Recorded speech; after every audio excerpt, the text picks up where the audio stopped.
Welcome back to another episode of Gloves Off.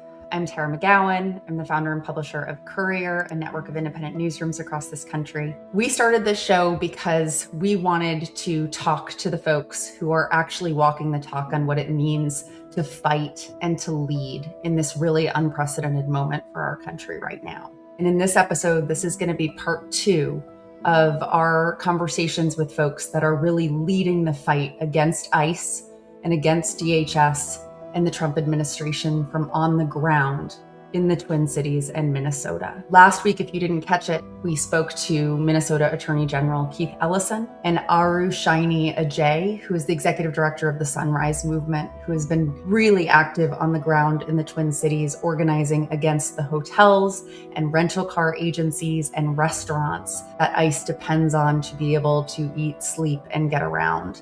And they've been really effective. If you didn't catch that episode, you can find it on Courier's YouTube. It's really worth the watch. In this week's episode, I am talking to the 2 women who are running to be the next U.S. Senator of Minnesota. Congresswoman Angie Craig, who represents the 2nd District of Minnesota, and Minnesota's current Lieutenant Governor, Peggy Flanagan. I think right now leadership means taking your gloves off in every sense of the word. It means not listening to conventional wisdom, not abiding by rules that the other side is not abiding by, and really fighting hard and channeling the fury and the grief of millions of Americans who are feeling scared and helpless right now. I was looking forward to talking to both of these women and elected officials about how they have been leading the fight in their own ways against ICE, DHS, and this administration, and how what's happening right now is shifting the dynamics in their own races for the midterm Senate race this fall. I hope that you will watch and share these conversations.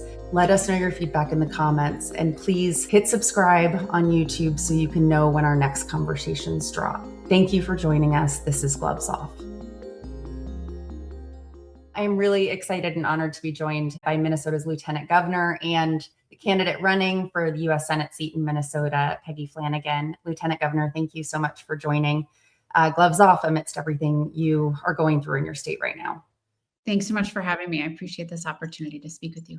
So I wanted to start by obviously hearing about how you have been experiencing everything that's been happening on the ground in your state these past number of weeks. And I was really unnerved when I was doing a little bit of my prep for this interview, as I'm sure some of our listeners will be, to be reminded that it was just last summer that you lost your colleague in the State House to a really horrific assassination, Melissa Hortman, the Speaker in the House in Minnesota. And I know that these events are not directly related in any way whatsoever, but I was really unnerved by just that amount of political violence and trauma that you and your colleagues and your constituents have been enduring. And I was curious to hear how you're reflecting on everything that's happened in Minnesota this past year and what sense you and others are making of it. Why Minnesota?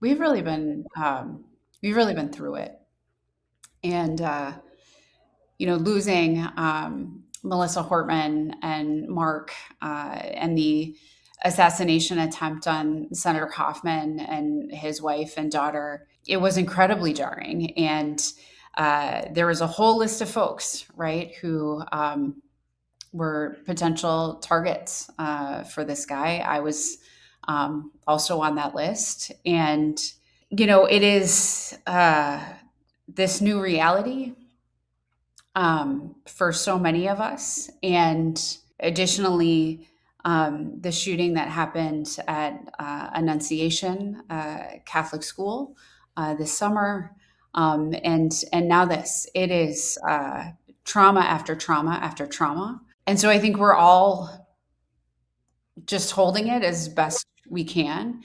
And if I'm being, just really candid, I think we are, in Minnesota, we are exhausted, but not tired. As Minnesota is on the front lines, I also think that, Donald Trump and his rhetoric, be it, what we've been hearing just ramping up the political discourse and divisiveness in our country, but also what led up to, I think, Operation Metro Surge, just his deep commitment to mass deportations. It is just this continued rhetoric. But I think Donald Trump underestimated Minnesota. We care about each other so much here. And, as we see 50,000 of us marching in the streets in negative 15, degree weather, I have never felt more powerful than I did on Saturday, walking with tens of thousands of people, and just saying we are showing up for our neighbors. We are who we are. And while we might be afraid, we are still some of the bravest people that you will ever meet. And it is that through line, through all of this tragedy, through all of this trauma, that I think you see on full display. Minnesotans are built different, and we care about each other tremendously and will continue to show up, because what other choice do we have? It's right. And it has been so inspiring to watch from afar, to see what everyone in Minnesota has gone through, but it's obviously affected the entire country. And then to see those images of people in the freezing cold marching, to hear the stories of the hyperlocal organizing and signal groups, the infusion of more witnesses and volunteers after Renee and Alex's murders by the federal government. It truly has been inspiring. And I've been having conversations with a few of your fellow leaders and colleagues in the state over the past few days. And you all have really shown us, not just you all leaders, but truly the people in the streets, the neighbors, the communities, what it looks like to stand up against these atrocities and this overreach of government, and the trauma and terror they're inflicting on communities that we know won't end in your state. There's also just something so, I don't know the right word for it, but heavy about the contrast that you sort of just noted, right? Minnesota, under your leadership and your colleagues' leadership, has passed some of the most progressive pieces of legislation in this country. Like, just knowing what you guys do for Minnesotans and Minnesota families is the playbook that we hope that Democrats and progressives adopt across this whole country. And do you think that has a role in this, in the decision and the retribution nature of this administration to target the Twin Cities? I think it does. I think we are a North Star, right? We are the North Star state, but I think we are a North Star for what, progressive leadership looks like when you care about your neighbors. But it is also what you are seeing in the response. So we have an incredible organizing infrastructure here that has been intentionally built year after year after year. So, when I co-chaired the campaign to raise the minimum wage when I was at Children's Defense Fund, we had a coalition of over 70 faith, labor, right, and nonprofit organizations working in tandem. We then built on that infrastructure as we founded Minnesotans for Paid Family and Medical Leave, and had that win, driver's licenses for all. And then once we knew that Donald Trump had won, that infrastructure was activated once again. And as you noted, tens of thousands of people have been trained across the state to be constitutional observers, going through Know Your Rights trainings. Just on Monday night, I was with 200 other Catholics in the basement of the Basilica, having an organizing meeting about how we are going to respond in our parishes. So and that's like, not because I'm lieutenant governor, that's because I'm a parishioner and looking out for, my neighbors. And it is soccer moms and dads and pastors and nurses, right, who are answering this call right now, standing outside of daycares and schools and churches and businesses. All of that is part of this organizing infrastructure, this organizing culture where we look out for each other. And there are so many more people who've been activated who just say the killing of Renee Good is not okay with me. The killing of Alex Preddy is not okay with me. And so I am going to use the tools that I have in my toolbox, even if it is, long underwear, a warm jacket, and a whistle. Like, I can do that, right? Or, I can go buy 70 gallons of milk at Costco, right? To make sure that, people have access to food and nutrition right now. So it all is connected. But I think the most important piece is that strength, the foundation that has been laid, and what we are building, and how we know that our future is absolutely tied to one another. And it's been evident for those of us outside of Minnesota watching, and without folks even knowing about the incredible organizing infrastructure, and everybody should be taking copious notes about that. If you don't have it in your state, I really hope and do believe that there are folks who are motivated by care for their community and their neighbors, and compassion and love all over this country. And when they are tested, they will rise to it. They might not all have the history and infrastructure of organizing that Minnesota does, but that is the contrast that is so prescient right now, is the contrast of those who are motivated and standing up to fight because they're motivated by care and love and compassion, against forces that are literally motivated by hate and division.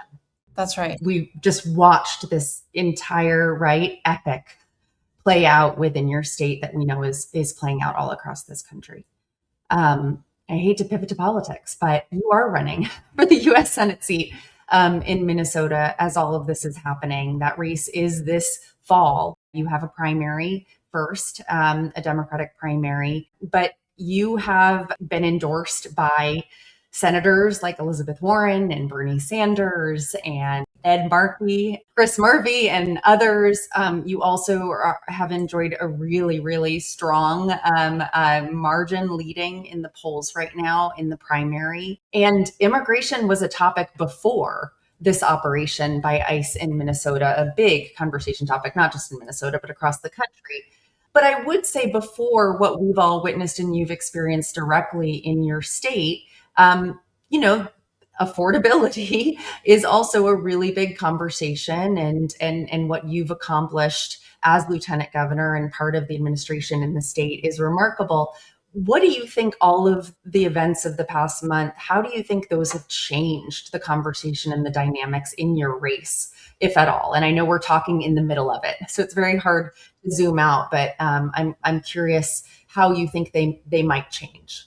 I mean, I guess a couple of things. I would say, one, I am so honored and humbled to be endorsed by, the progressive fighters on the front lines in Washington, D.C., right? Who are the Democrats who are sick and tired of fighting from a defensive crouch, and, are really leading in this moment, and that they want me to be their colleague means a lot to me. But what I can tell you about this piece about immigration right now, and I'm so glad that you said it, this has been an issue, right? This isn't new. And I think for a lot of folks who may be, surprised by how the Trump administration is behaving in this moment, then frankly, you just weren't paying attention.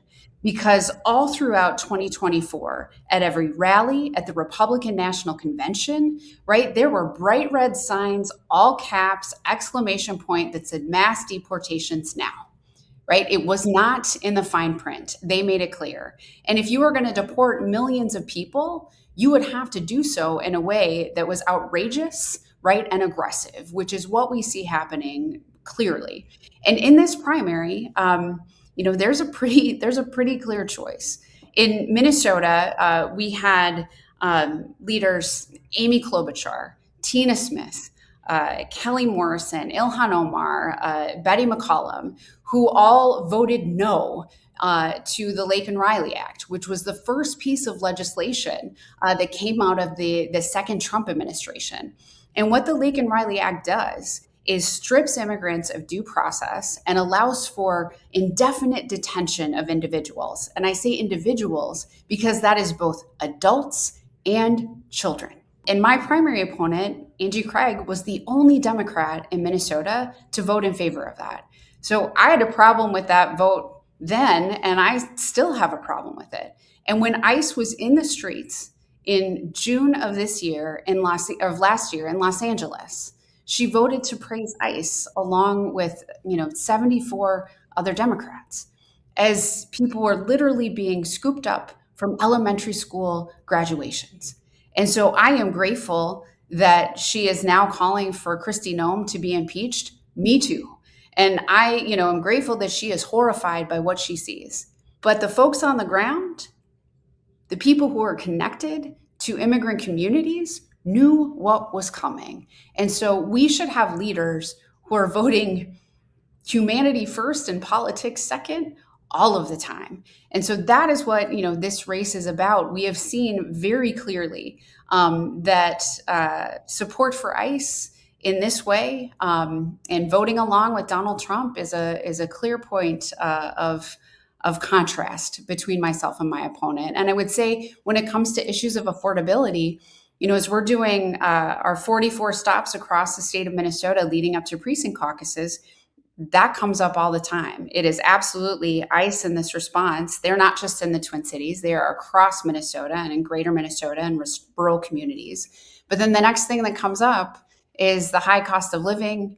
It is healthcare. It is childcare. It is housing. And so, for me, Medicare for all, raising the minimum wage and indexing it to inflation, making sure that we are going big when it comes to housing so that people can go home, all of those things, the ability for people to afford the lives they want to live. I was a kid who grew up on the margins, right? Who grew up with carrying a box of commodity cheese under my arm like a football, right? And so I think we don't have enough leaders like that in Washington, D.C., because if we did, we wouldn't have passed this big, ugly bill. We would have known what SNAP meant for families. We would have known what, Medicaid meant to the overall health of people. And so that's why I'm running. And I can tell you that other contrast is like, I'm not taking a dime of corporate PAC money because I think corporations have plenty of representation in Washington. I want to be beholden to Minnesotans, not to, corporations. And I think this seat belongs to Minnesotans and not to the highest bidder. So that is also, I think, the contrast and how this is playing out. We deserve fighters, and we deserve folks who are ready to throw down for Minnesotans because they know Minnesotans, they love Minnesotans, they are in the street with Minnesotans. And that is the campaign that I'm running. And I think that, we have to be able to address the cynicism in this country. I mean, I think the moment we're in right now, because of the events within your state that everybody is watching in horror, is shifting the Overton window in a lot of ways in terms of this being not about politics and this about being right and wrong and morality and what kind of government system we want to live in and rule of law, all of these things. But separate from that, there has been a growing cynicism in this country that I personally believe Trump and Republicans hijacked, right? Claiming economic populism when they never meant it, of course, but also cynicism against the Democratic Party, Democrats in general, right? At the lowest approval rating ever. A lot of anger at leaders in Congress about not doing enough, not having their gloves off, even the ones who are fighting more than others that you mentioned that endorsed you, that are trying their best, having a window into that world, they're not doing a whole lot. I think that people have a lot of rightful anger. And my question to you is being a leader in state government where honestly, most of this work is happening, both the progress and the fighting on the front lines against the administration, while Congress is essentially impotent as long as Democrats are in the minority and we have this lawless administration. Why do you want to be in the Senate, Lieutenant Governor? because I've seen what has happened on the ground here in Minnesota. And I was raised on the Wellstone for Senate campaign in 2002. That was Paul Wellstone was my first campaign. And what I watched Paul Wellstone do was travel all across the state of Minnesota, meet people in their living rooms and coffee shops and union halls, and connect with folks in a way where they felt like they were part of something bigger than themselves. I felt that in my bones. And so, we are traveling across the state, hearing directly from people, and what a privilege it is that I get to hold their stories. And, I was with 8 young people in Albert Lee who were high school students who led a walkout, who came to an event that I had. And one of the kids, Manny, he was like, "Ma'am, I'm so sorry. I can only be here for 10 minutes because I have to go to work." This is a high school student, right, who is activated and ready.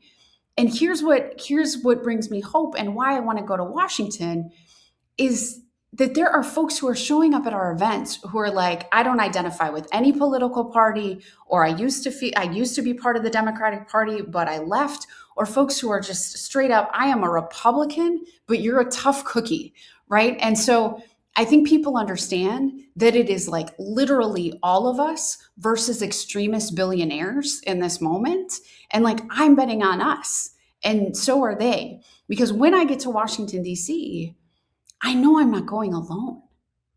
I am bringing all of these Minnesotans who are deeply invested in what happens in this country along with me. And I'm also under no illusions that somehow 2026 will be enough. As we talk about this organizing infrastructure, that's also what we're building here, which is for 2026, but 2028 and 2030 and 2032, with lasting infrastructure of new leaders who have been engaged in this campaign and engaged in this work, who will go on to run bigger races, who will go on to become super volunteers, who will go on to raise their hand and say, "I want to get in this fight and I want to run for office too." That is also the legacy of Minnesota, is investing in deep leadership and having a bench for folks for everything.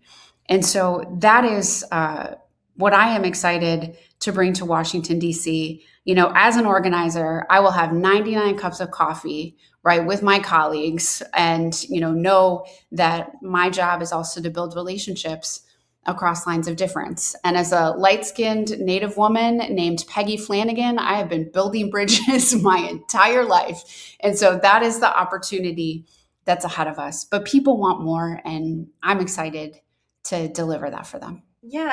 And I do, I'm just curious, do you think that Democratic senators right now and in leadership are using their power effectively? And is there things, if you were there right now, would you be doing things differently? Because I do think people wonder, are you going to use your power when you have it? Right. And I'm hearing you talk about organizing, and you are an organizer, and that is important. But there are some organizers in there and they can't get traction because of the powers that be. How do you think about that? Also in the vein of restoring more people's trust in Democrats and in government. For sure. I'll take the second part first, which is I think people need to see you. And so we've done, over 100 events. We've got 44 stops. I was in Marshall, Minnesota, which is in southwestern Minnesota. And folks were like, "You've been here 3 times." And I was like, "Yeah, because I'm serious." And so I think the way that we campaign is also a reflection of how we govern. And that is how we rebuild trust. You keep coming back, you have conversations. If people are upset with you, right, have critiques, take it. That is also like part of, this job. And when I see really these progressive champions who are leading in the Senate, I am deeply disappointed, right, that there were folks who cut a deal at the end of last year, right, which gutted healthcare for so many people. But now, coming up this week, there is another opportunity to say not one penny for ICE and for DHS, like this funding. It's outrageous. This should be a line in the sand when you see 2 Americans who were killed by federal agents That alone should be enough. But if you need to see the fact that 5-year-olds and a 2-year-old were taken to Texas, that we are seeing people violently ripped from vehicles, flashbangs going off like it's a war zone, and just the chaos and terror that's being inflicted on our community, all in the name of safety, that should be enough. So if I were there, I would be setting myself on fire, telling people about what is happening in our streets, because it is not unique to Minneapolis.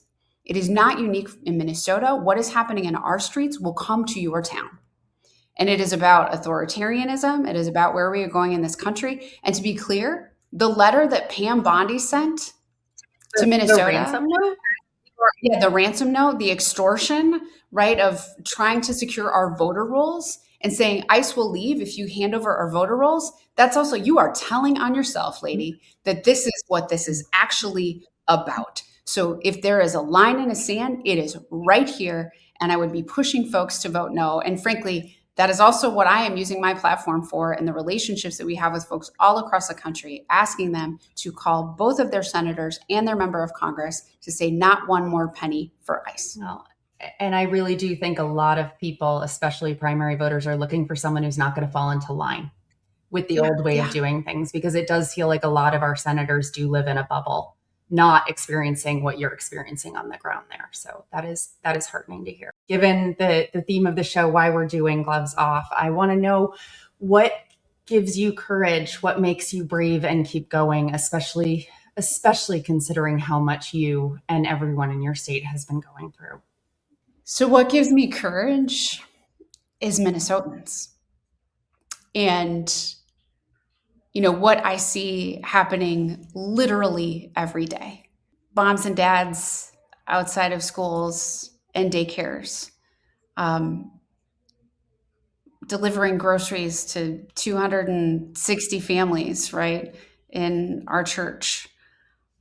Alex Preddy gives me courage. The amount of people who have gone through training since Renee Good and Alex Preddy were killed gives me tremendous courage. My kiddo, along with 2/3 of her middle school classmates, leading a walkout around their school in freezing cold temperatures, dressed as middle schoolers dress for the elements, right? Which is not great. Slides and Crocs, gives me so much courage. So if you are afraid, I get it. I'm scared too. But there are people acting bravely every single day, and you don't even have to look that hard for them. So we take a deep breath and we just get up and we do the work, because that is what is ahead of us. And I know this is one of those moments where people are asking themselves, right, like, how would I behave, right, in the civil rights movement or in the face of, the Holocaust, right? Like, right now, you get to decide, because we're in it. And I am proud to say that so many people in Minnesota can answer that question confidently, to say, with courage and deep love for my neighbor. Thank you. Really appreciate you coming on. Thanks so much, Tara.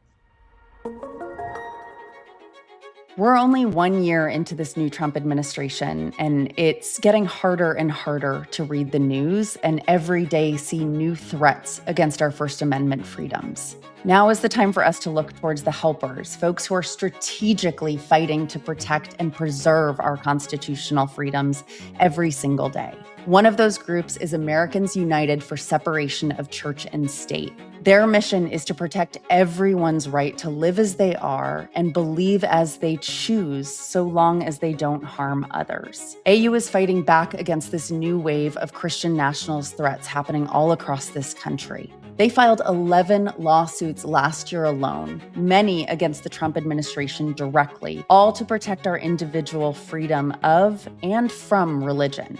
Whether you support public education, LGBTQ plus rights, reproductive rights and freedoms, or some combination of all of those, AU relies on the help of folks like you to be able to do this incredibly important work. If you're looking for an organization to support and learn from in these trying times, head to au.org and see how you can get involved in this incredibly important fight against Christian nationalism.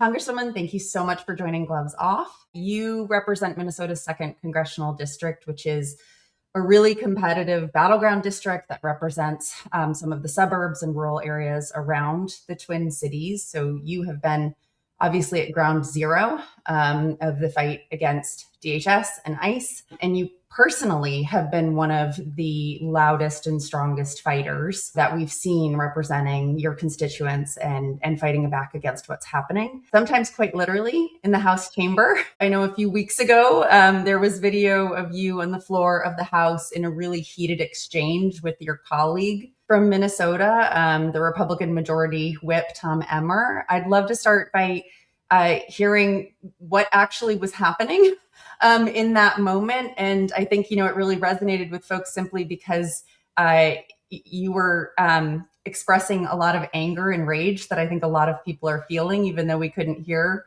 what was being said. So I would love to just kind of start with that exchange and then zoom back out to what's happening right now. Well, thank you so much. It's really an honor to be with you here on the podcast. And, I don't believe I was thinking about this ever making headlines. I was having a conversation with a colleague that was pretty heated. And I was thinking about that actually this morning as I was coming on Gloves Off, because I don't think this is a moment in time where we can hold back what we see with our own eyes. And look, I have served with Tom Emmer. He's the 3rd highest ranking Republican in the party right now. He could pick up his damn phone and call Donald Trump right now and tell him that ICE in our communities is making us less safe. And the truth is, I went down to have a private word with him on the House floor because the political stunt, and this is what I said to him, the political stunt that this administration just pulled in Minnesota got Renee Good killed today. Absolutely. The silence is complicit as far as I'm concerned with my Republican colleagues. So look, obviously he disagreed with me. You can see that pretty vehemently in the video.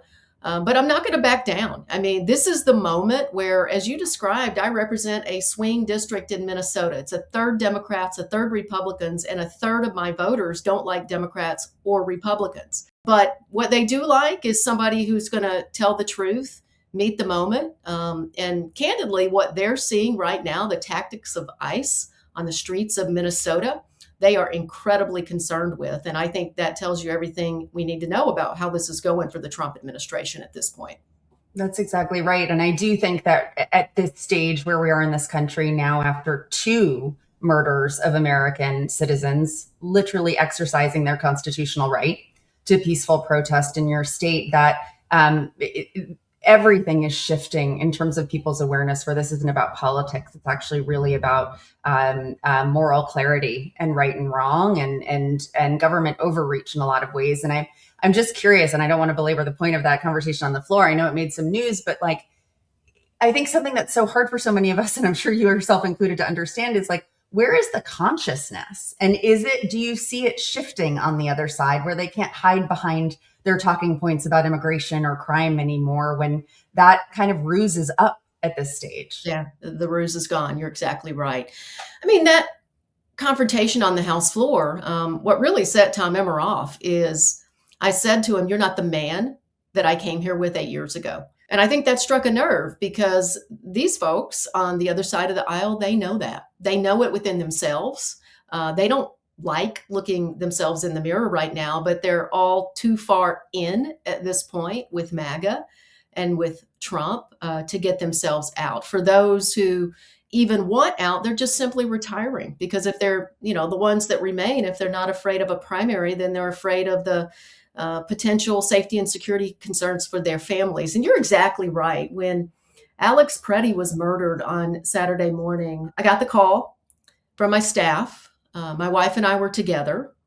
And our first thought, because very few details were available, is where is our oldest son, our 28-year-old?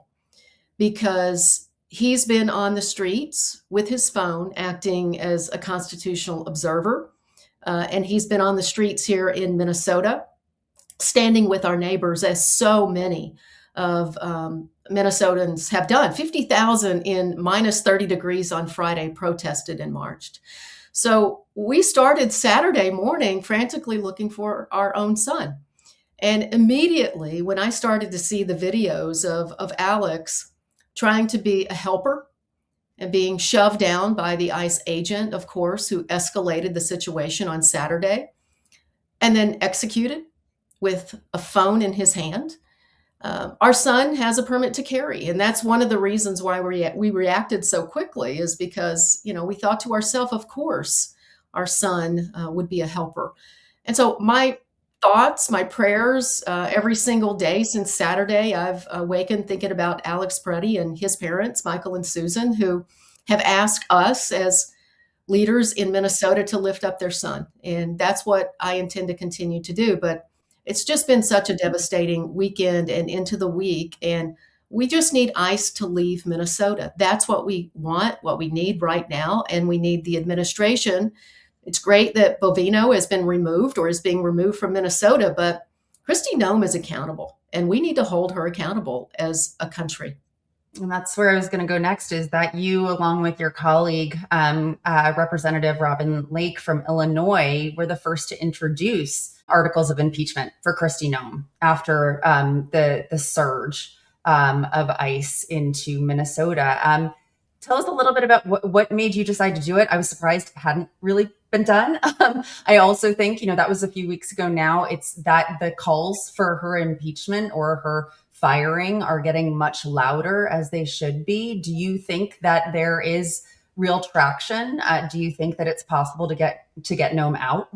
Oh, it's so easy to be cynical and skeptical, but what caused me to step forward and lead on this issue was knowing the moment that we're in and the moral clarity that is required. When I saw my neighbors, Black and brown neighbors, being profiled, pulled over by 3,000 ICE agents roaming around Minnesota. Even law enforcement officers have been pulled over and had the courage to come forward and call for ICE to change its tactics. When I heard testimony that there's a U.S. citizens section in the detention centers here because they're picking people up randomly so fully. When I heard ICE continue and the president continue to attack our Somali neighbors who are naturalized citizens in this country, when I see the attacks on our immigrant communities with no regard to whether or not they've committed any crime in our nation. I mean, that's not what Trump said. That's not what this party said they were doing here. And then you just look at the tactics they're using on the street with the violence against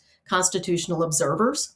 All of those reasons, the fact that Donald Trump and Kristi Noem are not obeying the law, even judges. We've got a judge in Minnesota who's called the ICE leaders to testify because they are violating court orders here. So for all of these reasons, I felt it was really important to meet the moment and lead on these issues.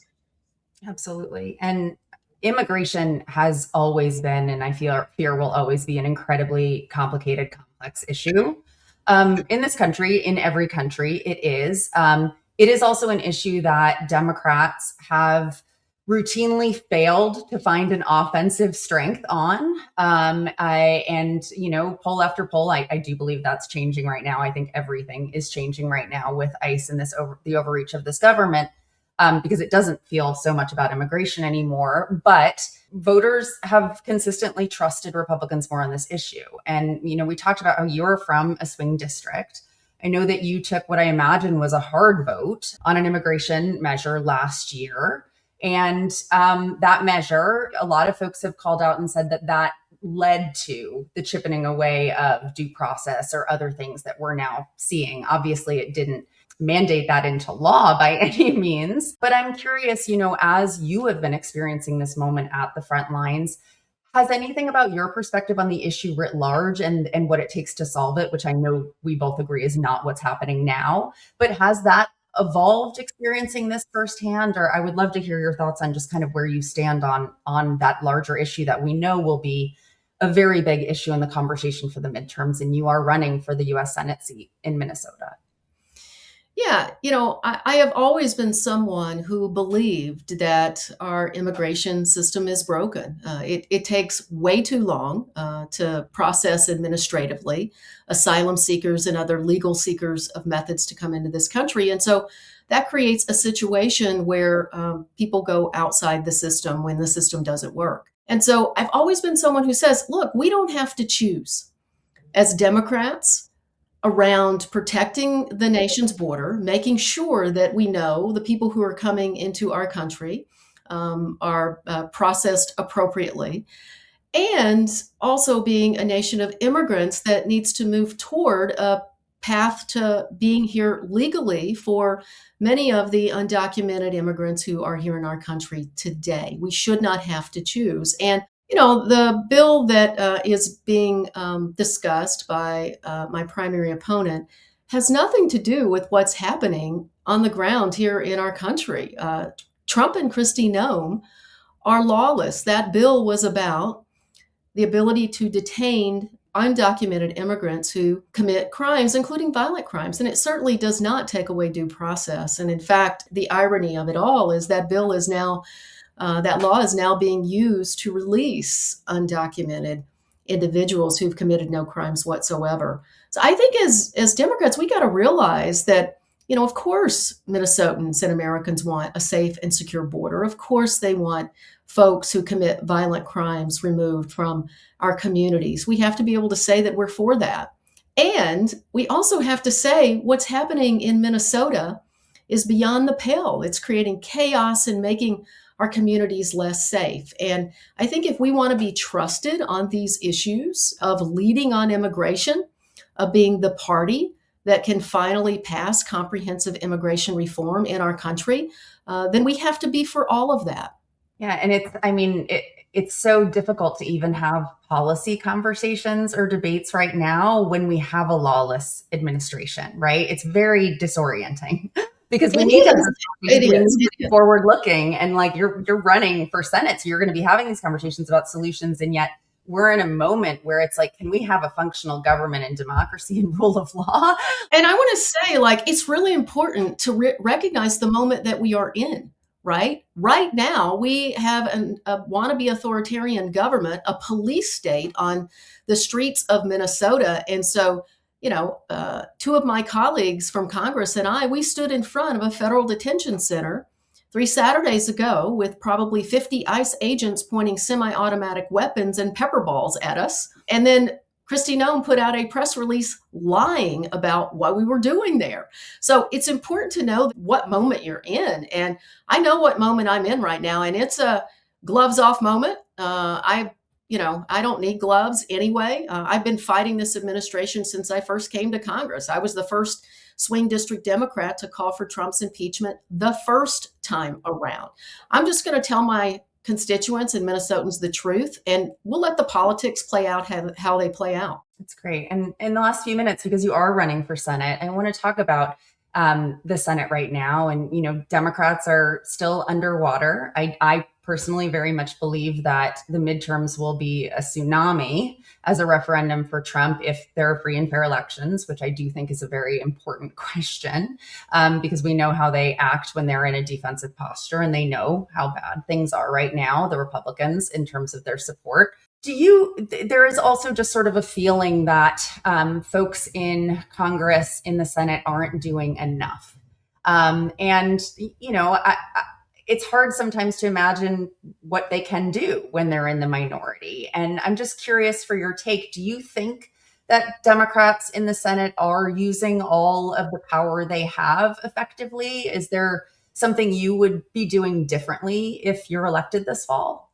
Well, even during the last government shutdown, I was very critical of Senate Democrats who caved at that moment in time. I thought that, Donald Trump had just gotten back from his worldwide travels, and that we had a moment in time to actually get the ACA tax credits extended. Not that that is the full solution on healthcare. I 100% don't believe it, but Why would you cave when you were just beginning the negotiation in all respects? On the Senate now, I would give anything to be a U.S. Senator from Minnesota right now when Kristi Noem has to come testify in front of the United States Senate. I would give anything to be able to hold her to account and fight on behalf of Minnesotans. And as they head to Washington, what I would say is right now, America, we're watching you. We're watching Senate Democrats as to whether or not they are going to fold or they're going to hold the line. This is not a normal time. You know, I've said before, I've been one of the most bipartisan members of Congress here in Minnesota. You know, that's not a dirty word to work where you can with the other party. But this moment in time, we've got to stand up to this administration. And, you know, I voted to not fund DHS in the House last week, but while they are terrorizing Minnesota, I won't vote for any of their funding bills. So I voted for against all of them. You know, this is the moment we have to recognize that we do have very little leverage in the minority. There's a hell of a lot more of it in the U.S. Senate than there is in the House. And as a U.S. Senator, I would intend to use it. My very last question for you in the theme of this show, Congresswoman, is what is keeping you going right now? What is fueling your ability to wake up every day and fight? You know, I have said in speeches, and I really believe this, that no one's coming to save us. And I want to say that to your viewers. We're going to have to use democracy to save democracy in our country.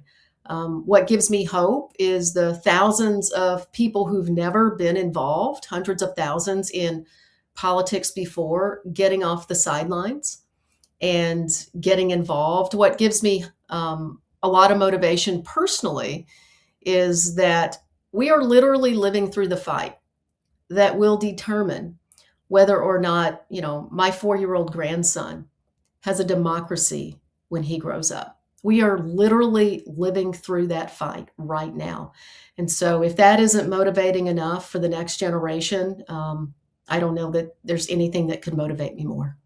That's right. And as all eyes have been on your state of Minnesota, it has been not only a source of pain and grief for the country, but an enormous source of hope. The fact I've been thinking in my head, Minnesotans are not fair weather patriots. It has been truly inspiring if folks can get out in negative 10-degree weather to protest what's happening there as it spreads across this country. Yeah. Trump and Kristi Noem, they picked the wrong state. If they wanted to make an example, they picked the wrong people because we care about our neighbors. We care about each other here. It's very evident. Thank you so much, Congresswoman, for taking the time. Thank you. These conversations and the courage of these leaders are only as contagious as the audiences we reach. So if you felt inspired by this conversation and episode, please consider sharing it on your own social platforms and with your friends and networks. If you don't already, please follow Courier Newsroom wherever you follow news and information, Facebook, Instagram, TikTok, and hit that subscribe button on YouTube so you can be the first to know when our next conversation drops. So excited to be in this fight with all of you. And until next time, please take care of yourselves. We need you.